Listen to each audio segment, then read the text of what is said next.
Graça e paz a todos. Amém. É um prazer mais uma vez estar junto com vocês, congregando nesta igreja.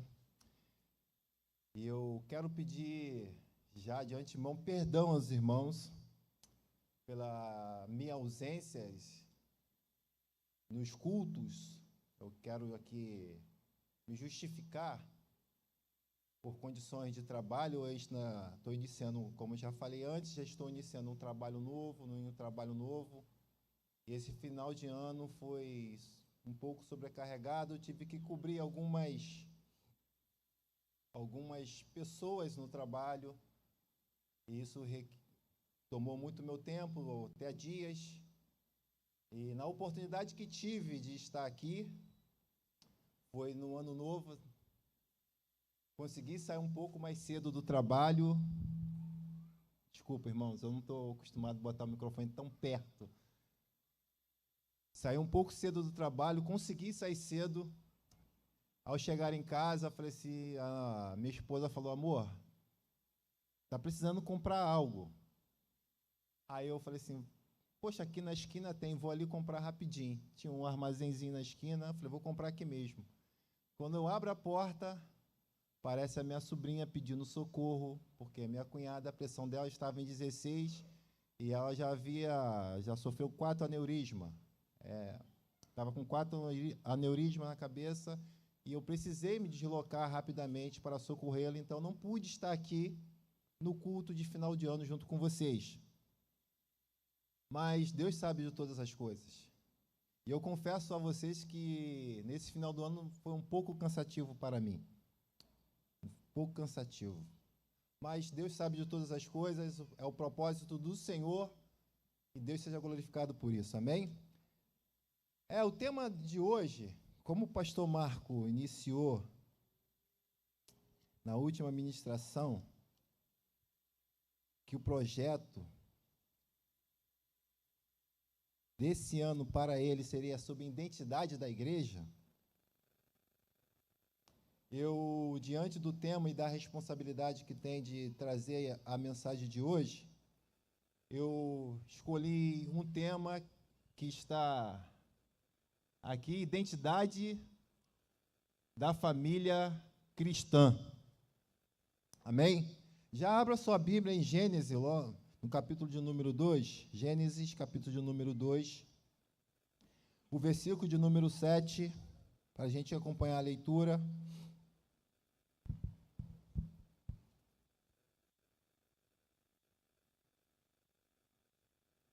Todos acharam? Diz assim: E formou o Senhor Deus o homem do pó da terra e soprou em seu nariz o fôlego de vida, e o homem foi feito alma vivente.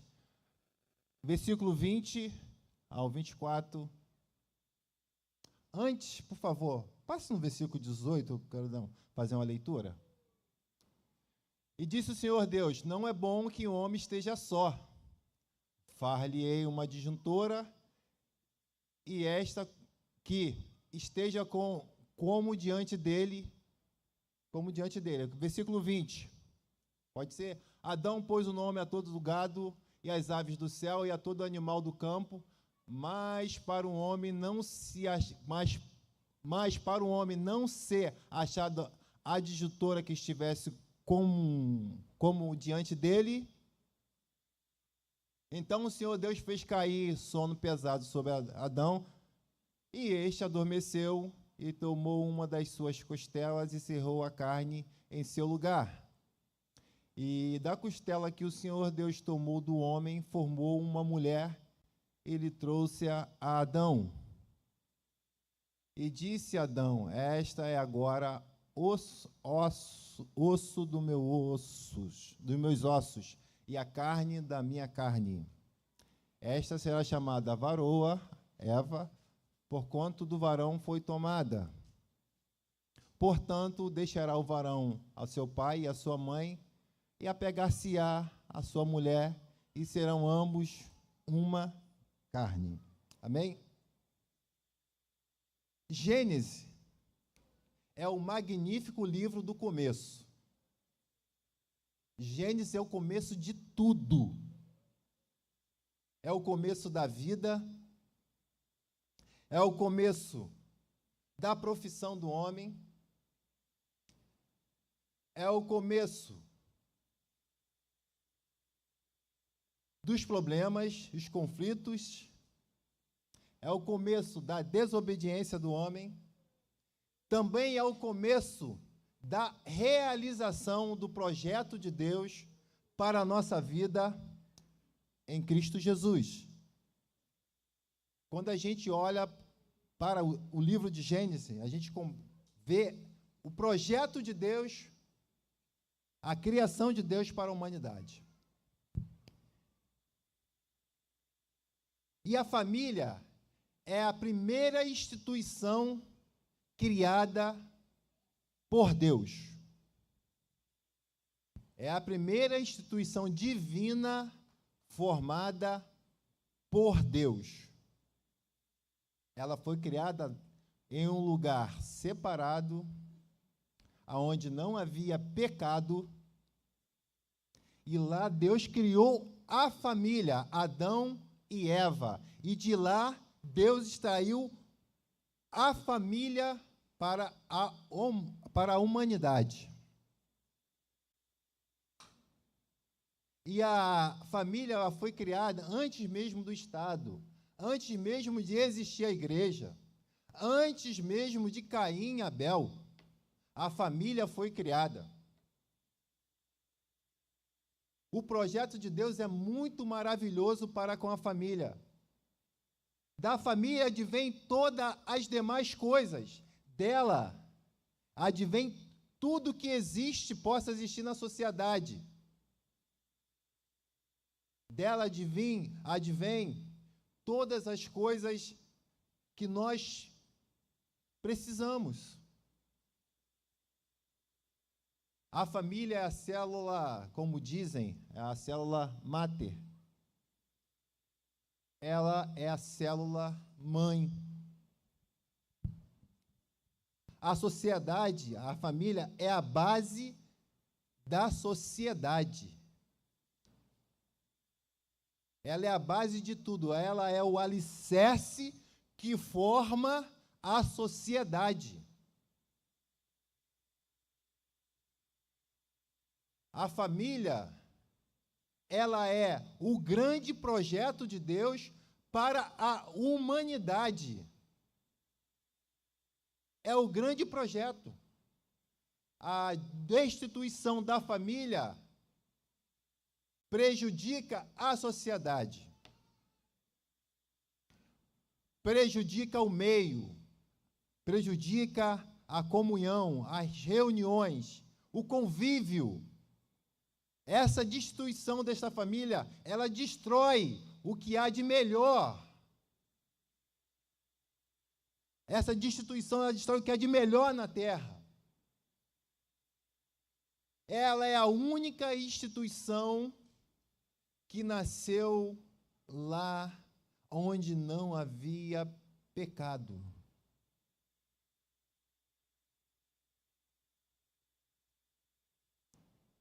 Logo, a família é a base, é o alicerce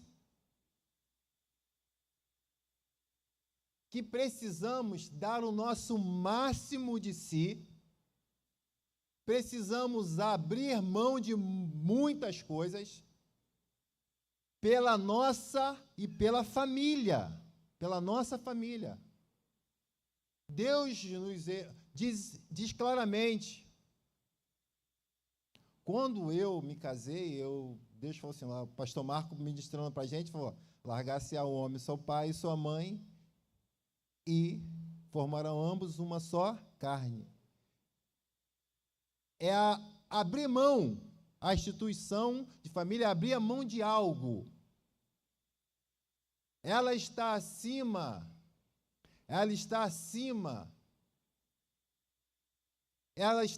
até de mim mesmo.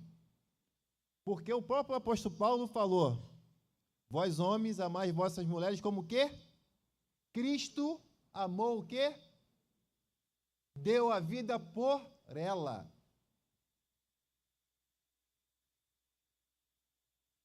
A visão que nós precisamos ter do reino, dessa identidade, essa característica dada por Deus sobre família, ela é muito importante.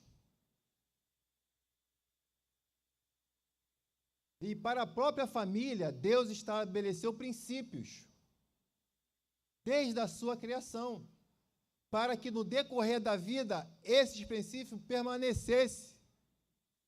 E esses princípios estão intrínsecos na nossa natureza, está dentro de nós, dentro do homem, dentro da mulher, é intrínseco a nós. E esses princípios estão na nossa natureza, são eles valores morais, biológicos e espirituais. Os valores morais, o casamento, os valores físicos, biológicos, a união, o matrimônio, o relacionamento, e os espirituais, a presença de Deus. A presença de Deus. À luz da palavra de Deus, o casamento, ele é entre um homem e uma mulher, entre uma pessoa do sexo masculino e do sexo feminino.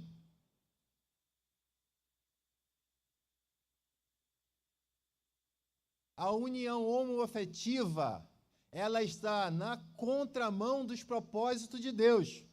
É que em breve alguém, em algum momento aqui na igreja, vai entrar nesse ponto. Vai relatar esse ponto, vai informar os irmãos acerca desse ponto. Ela está na contramão de Deus. E Deus estabelece os princípios para isso. E esses princípios não podem ser ultrapassados, porque a família pode ser destituída.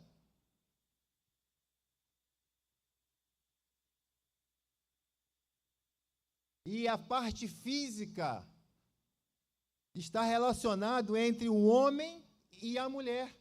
A parte biológica, a relação emocional entre um homem e uma mulher. Cientificamente, quero falar sobre esses pontos antes de me aprofundar mais, quero deixar bem claro que Deus formou o homem e a mulher para estarem juntos. E a relação de casal entre homem e mulher é heterossexual. Somos pessoas heterossexuais. Casamento entre um homem e uma mulher, entre o sexo masculino e feminino. Também é monogâmico. É o relacionamento com fidelidade entre os parceiros, entre os casais. Não existe uma terceira pessoa, só o Espírito Santo e só Deus. Na união de vocês, não existe a terceira pessoa ou a quarta pessoa. Isso se chama poligamia. Quando existe a terceira pessoa num relacionamento, num casamento, nessa união.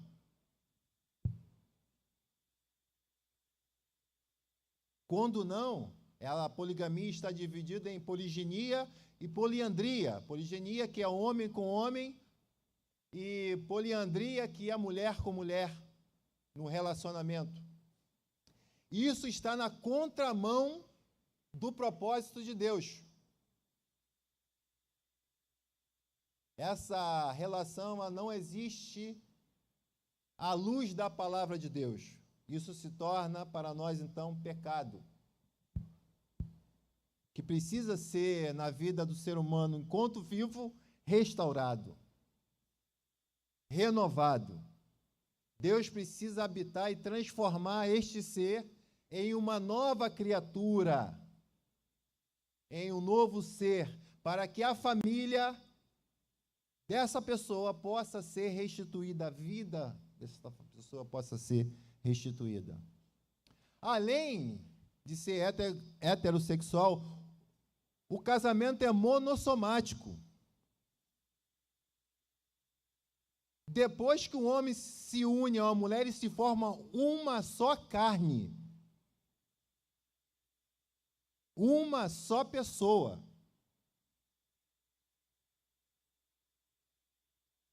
Eu e a minha esposa, você e a sua esposa, vocês são uma só carne. Porque vocês se casaram. Vocês foram aliançados moralmente e agora biologicamente pelas suas emoções e relações. Então vocês formaram uma só carne. Não há mais eu, não há mais ela, mas somente eu e ela e Deus no nosso matrimônio. Logo, apóstolo Paulo falando à igreja de Éfeso: amai as vossas mulheres como Cristo amou a igreja. Esse é o relacionamento de Deus com o homem que mais na frente nós vamos entrar. Essa é a comunhão, essa é a grandeza do relacionamento, da vida familiar e no casamento. Nós não podemos abrir mão, essa é a identidade bíblica para nós. E tudo que procede além disso, além que ultrapassa isso, que envolve o pecado, está na contramão dos planos de Deus para a família. Isso é doloroso? É doloroso para alguns, mas é vida, mas é Deus, agindo, e espiritualmente falando, sobre Deus no casamento.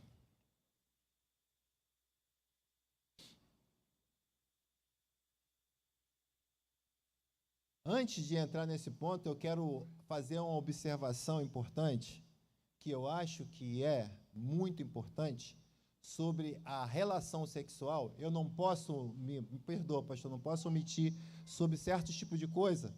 E eu sei que a verdade até tem a hora certa para ser falada, mas eu quero trazer a orientação bíblica para nós hoje. Sexo fora do casamento é fornicação. Sexo antes do casamento é fornicação. Sexo fora do casamento é adultério.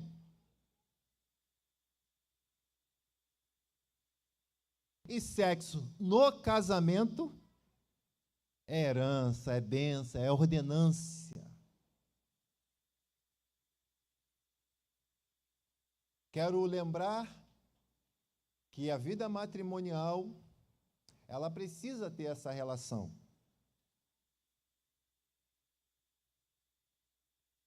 Consentimento mútuo. A Bíblia orienta isso.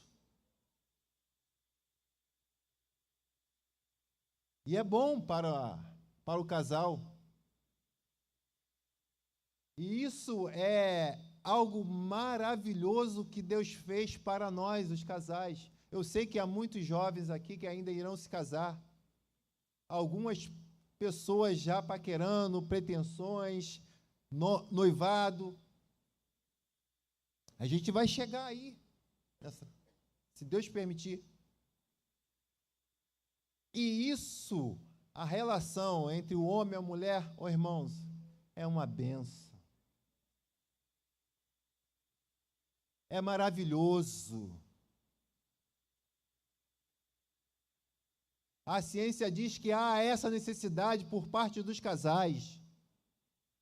Ela faz bem para a saúde, faz bem mentalmente, traz alegria, traz união, além de ser prazeroso.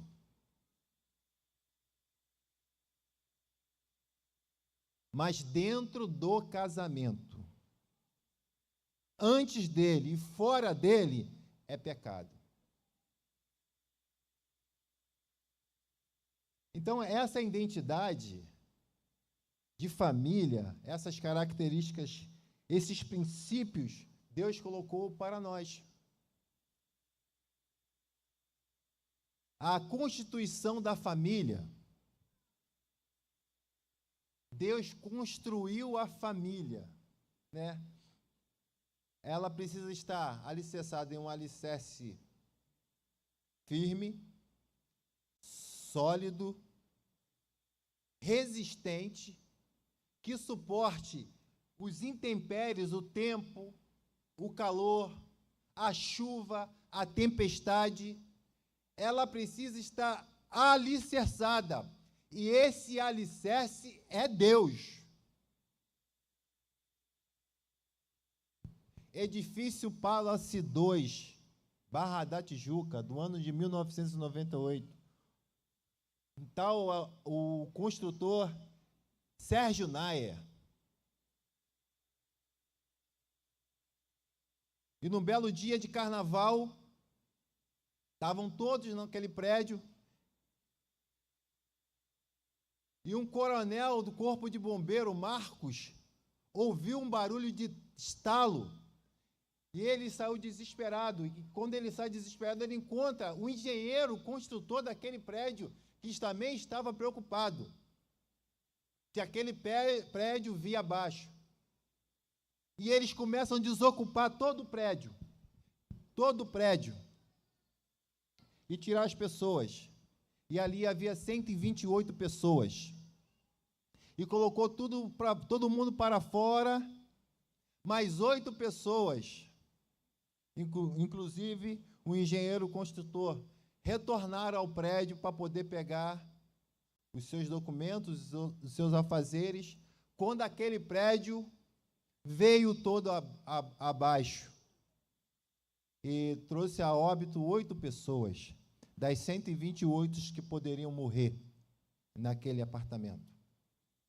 Foram fazer a investigação, descobriram que o material feito daquele prédio era de péssima qualidade. Não tinha o material adequado na sua estrutura para manter aquele prédio de pé. As ferragens feitas naquele prédio não tinha a espessura, o diâmetro necessário para manter aquela estrutura de pé. A areia, possivelmente, era meio argilosa, parecida com a areia da praia, sem liga. Não tinha liga. E aquela estrutura toda veio abaixo, trazendo a óbito 8 pessoas. Assim é o nosso casamento. Assim é a nossa família.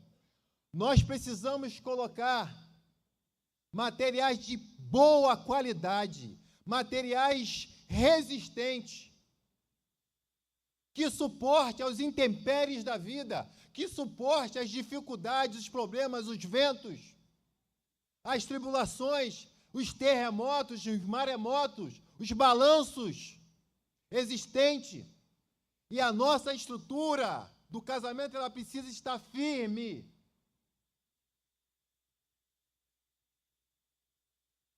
Ela precisa estar resistente diante de tantas as ameaças do adversário, as tribulações. Nós precisamos, queridos, construir uma família com material da melhor qualidade, e esse material da melhor qualidade está na palavra de Deus.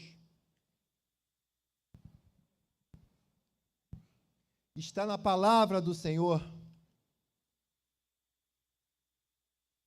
E tem muitos de nós acreditando que o alicerce, que o material de qualidade para a construção da família é o dinheiro.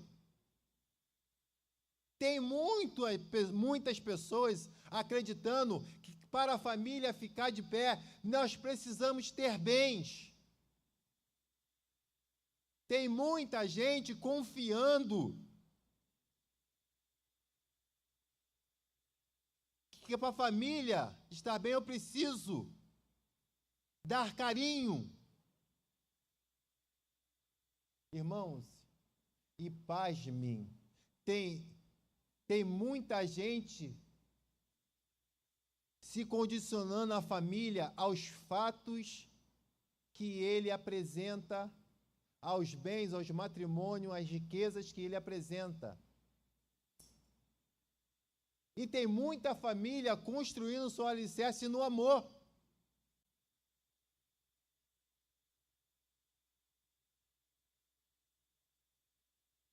No amor. O amor estógenes, filhos e eros. Muita gente construindo a família no amor. Vocês conhecem muitos casais que se amavam. Eu conheço alguns casais que se amavam, mas que chegou no decorrer da vida, terminaram seu casamento diante do mesmo juiz, diante do cartório que o uniu. O que sustenta o casamento não é nem mesmo o amor, o que sustenta o casamento é Deus. É o amor ágape. O que sustenta a nossa vida, que sustenta o nosso casamento é o próprio Deus. Não há outra pessoa que sustente a nossa vida. Se eu te perguntar agora, quem sustenta você? Você não vai apontar para a sua esposa, não é ela. Quem sustenta a sua vida é o próprio Deus. Quem te coloca de pé é o próprio Deus. Porque Ele foi o teu Criador. Ele conhece a sua natureza, Ele sabe quem você é. Nem você mesmo te conhece como Ele te conhece. Nem eu mesmo me conheço como Ele me conhece.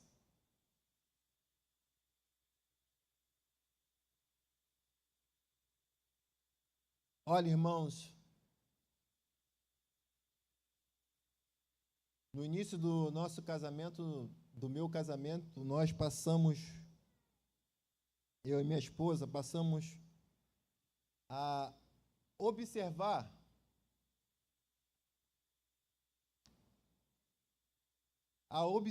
virtudes e qualidades que eu não havia visto nela antes. E ela, da mesma forma, para comigo. E assim, creio, todos os casais, vocês passaram a observar virtudes e também passou a conhecer defeitos e erros na minha vida, a qual ela não tinha visto antes. Uma coisa é conhecer a pessoa enquanto está namorando. Uma outra coisa é conhecer a pessoa debaixo do mesmo, na vivência debaixo do mesmo teto.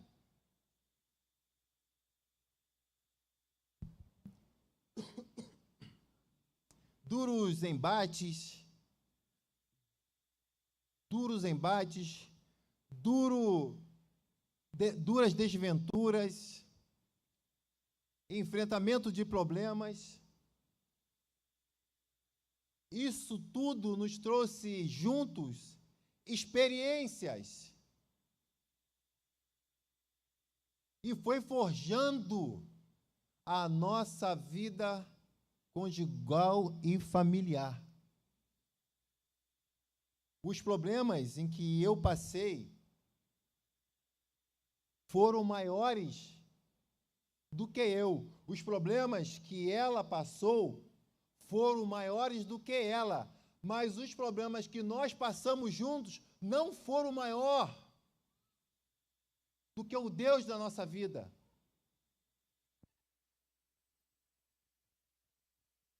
Os problemas em que passei, os problemas em que ela passaram, foram maior do que nós, mas os problemas em que passamos não foram maior do que nós dois juntos. Se nós unirmos as forças, se a família unir as forças, se o casal se unir, dizer um para o outro, eu estou dentro, eu estou junto contigo, eu não abro mão, eu e você somos um, eu e você estamos unidos no mesmo propósito. A vitória virá, queridos. A vitória vai vir.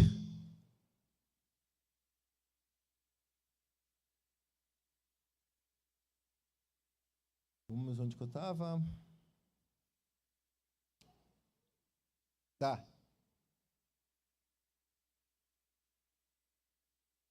E isso trouxe para nós um crescimento.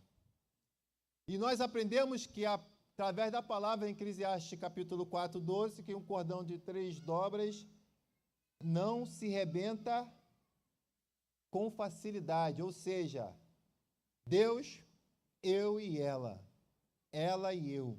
Primeiro Deus.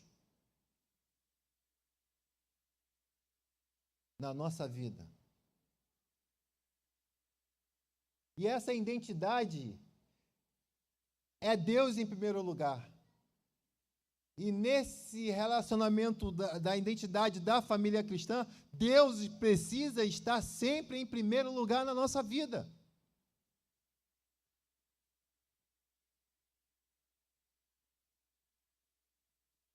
Deus precisa.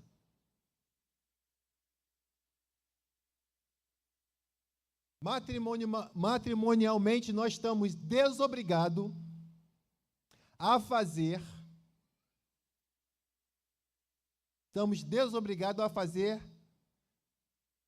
tudo aquilo que desagrada a Deus. Se é que vai desagradar a Deus, eu não faço.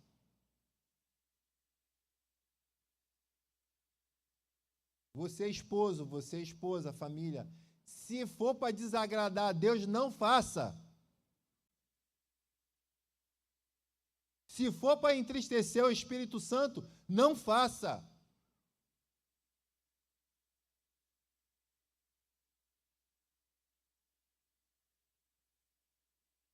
Não faça. A vida matrimonial, a vida familiar, ela precisa ter a base e os princípios espirituais. Ela precisa ter uma base bíblica, à luz da palavra de Deus. Não pode fugir, não pode escapar, nem para a direita e nem para a esquerda. Precisamos andar no centro da vontade de Deus. Precisamos andar e lutar para que a vontade de Deus seja feita na nossa vontade. Tem muita família perdida, muita gente perdida no seio da igreja. No meio da igreja, às vezes, nós encontramos pessoas perdidas, famílias perdidas, precisando de ajuste. Irmãos, não falo isso para os ferir. Não há um interesse meu em ferir ninguém. Mas nós precisamos nos colocar na posição em que Deus quer para a nossa vida. Diante de como família, precisamos ajustar as coisas diante da palavra do Senhor.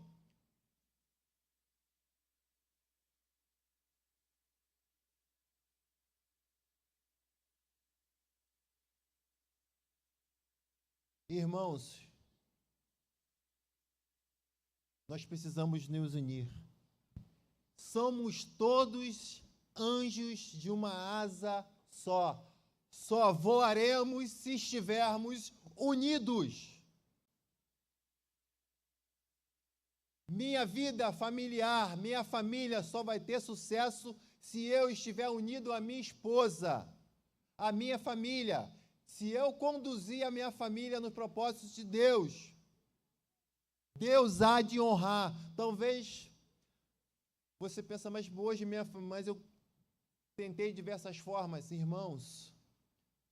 Alguns filhos se perdem.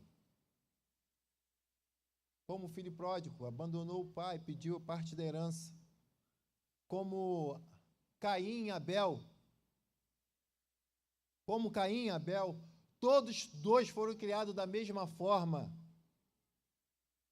Todos dois, ainda em Adão e Eva, tinha dentro de si o temor do Senhor para conduzir os filhos.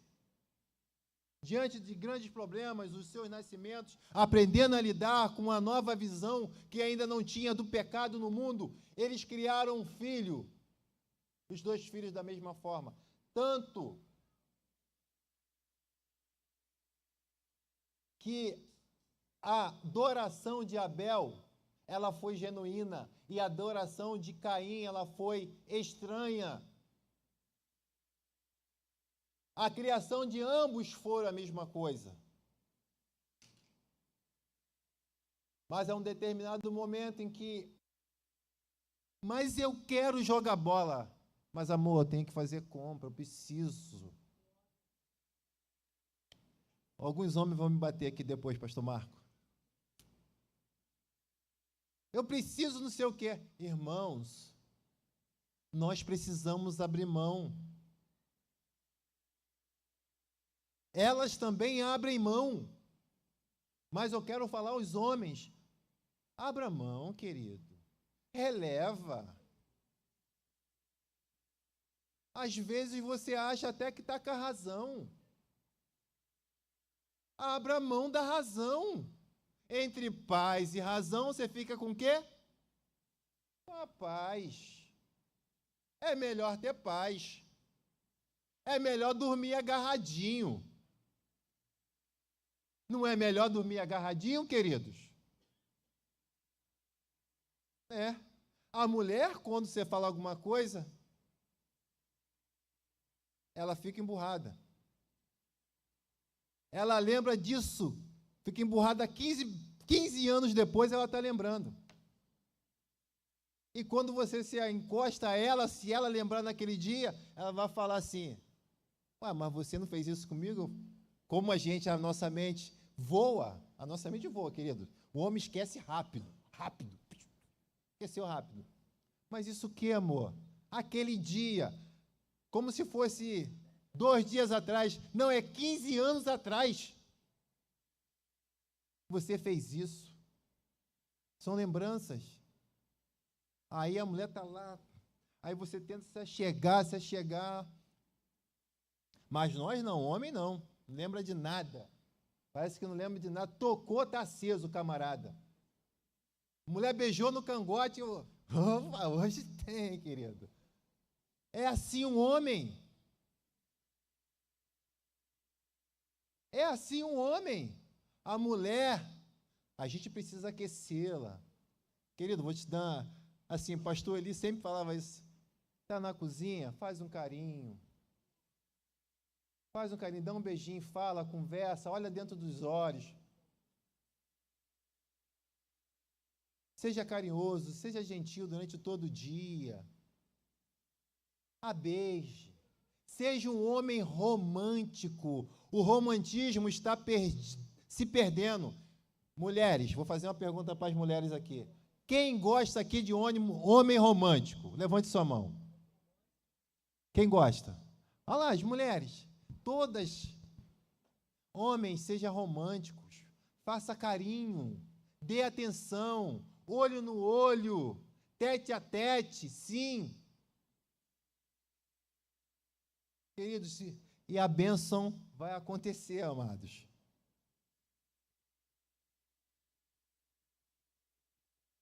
Queridos, essa união familiar, esse convívio, ele precisa ser cultivado todos os dias. Esse amor, ele precisa ser regado. Há um erro muito grande e há um mito gigantesco em acharmos que a grama do vizinho é mais verde do que a nossa. Há um erro muito grande em acharmos que aquele casal lá é melhor do que o nosso, do que eu e você, e fazer comparativos,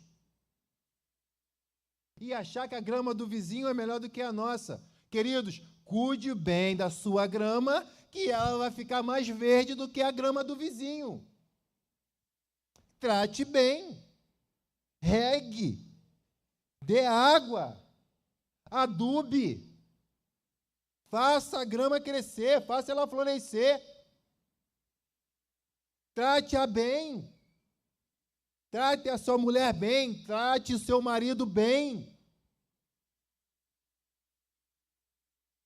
Trata ele com carinho, a base da palavra de Deus.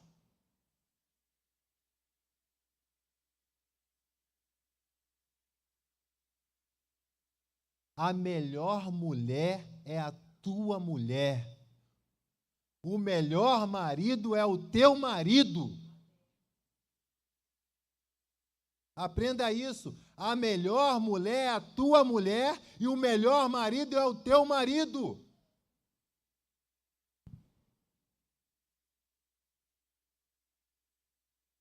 Nós precisamos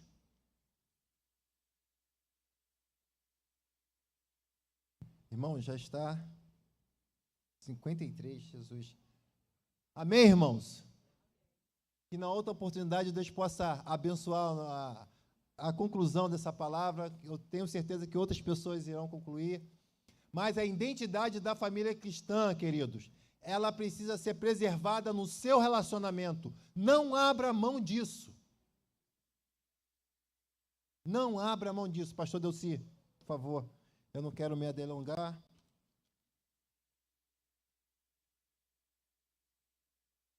E nós precisamos, pode tocar, e nós precisamos estar abraçados junto às nossas esposas. Dar o afago que ela precisa e o carinho que os nossos filhos precisam. Talvez mesmo ele não estando aqui com você, mas ele é seu filho. Não abra mão. Amém? Quero sim. Curve sua fonte. Fique de pé, queridos. O Ministério Levítico pode cantar um louvor de fundo aqui, que o Guto já está tocando. Curve sua fonte e vamos orar ao Senhor. Pai, nós pedimos a Tua graça. A respeito, ó Deus, da instituição da família para conosco, os Teus princípios, a obediência à Tua palavra, como nos comportar, como agir, como sermos um bom marido, como ser uma boa esposa, como ser um bom filho. Ó Senhor, que o Teu Espírito Santo possa nos conduzir, abençoar o nosso lar. Ó Deus, nos conduzir a pastos verdejantes, aonde a presença do Senhor é notória, aonde o Seu poder se manifesta e nos transforma de glória em glória.